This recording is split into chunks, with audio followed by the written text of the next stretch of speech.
Today we're going to look at a unique approach to playing a werewolf in the Infinite Archive. We'll go over some unusual gear combinations, discuss how they work, and explore the options available to werewolves in this game mode. The most common setup is Serpent Disdain combined with Savage Werewolf. If you're building for damage, these two sets perform extremely well. You can combine them with defensive sets or run together, but try to keep your resistance above 33k. However, there is another option. For example, Toruk's Pact paired with Conqueror. These two sets work extremely well against bosses and marauders.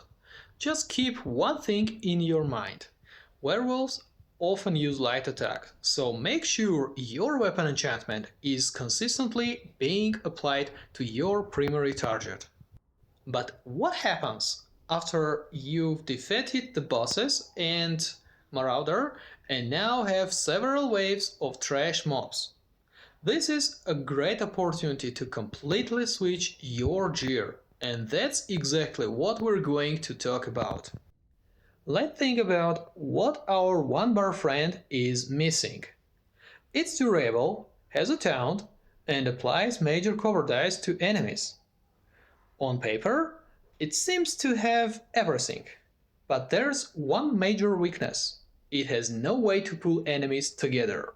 In the Infinite Archive, grouping enemies into one spot is incredibly important.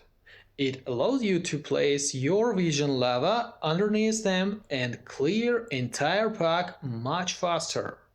Unfortunately, the werewolf has no built-in pull ability. That's where Rush of Agony comes in. It's a medium armor set obtained from the Dread Cellar. Besides providing offensive penetration, stamina recovery, and weapon damage, its biggest advantage is its enemy pull effect. Here's how it works. Use Brutal Pounce to leap onto the enemy standing in the middle of the pack. After 0.8 seconds, nearby enemies are pulled together. 2 seconds later, the fifth piece bonus from Rush of Agony deal additional damage.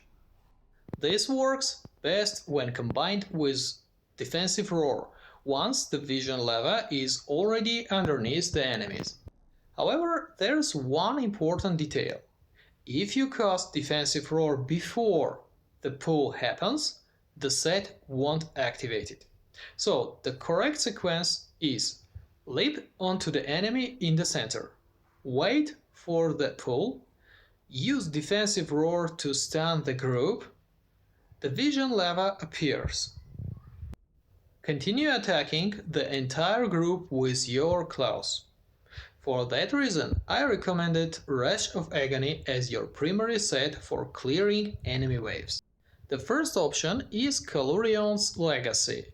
It adds additional status effects, something werewolves naturally lack.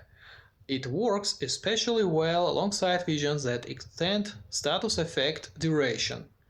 And with Serpent's Disdain, during long boss fights, this combination performs very well. The next option is Pillar of Nirn.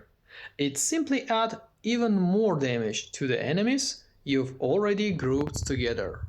Another interesting choice is Frozen Watcher. This set deals additional AoE damage while you're blocking.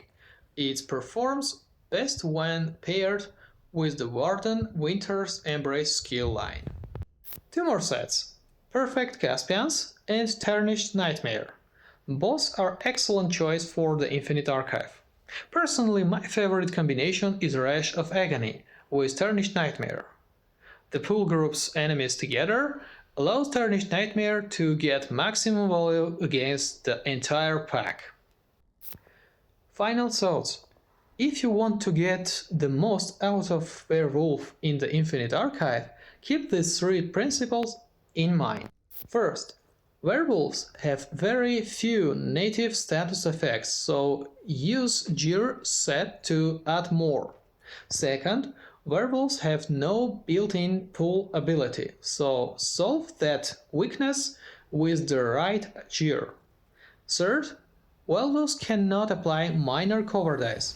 Keep major cover dice active yourself, and if you're playing with a partner, ask them to bring a source of minor cover dice. If you follow this principle, playing a werewolf in the Infinite Archive becomes not only more effective, but also much more enjoyable. Well then, let's see how all of this work in practice against a group of enemies. While you're watching and thinking it's over, don't forget to leave a like, subscribe, and share your experience and thoughts in the comments.